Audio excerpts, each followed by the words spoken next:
কোফতার gravy বানানোর জন্য tomato, কাঁচা লঙ্কা, আদাকে ছোটো করে কেটে নিয়ে, জিরেও দিতে পারেন, কাঁচা জিরে, এগুলোকে মিক্সিতে পেস্ট করতে হবে।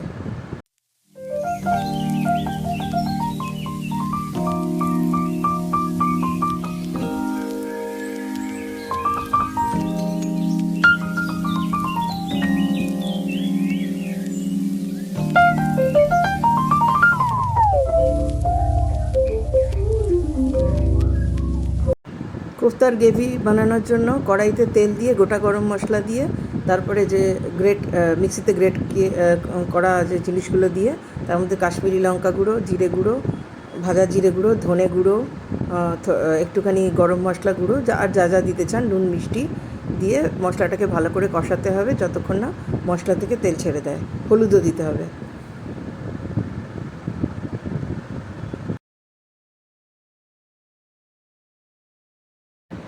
গ্রেভিটা তৈরি হয়ে গেলে বানিয়ে রাখা কোফতাগুলোকে গ্রেভির মধ্যে দিয়ে ঢাকা দিয়ে একটুখানি সেদ্ধ করে গরম মশলা আর ঘি দিয়ে নামিয়ে নিতে হবে।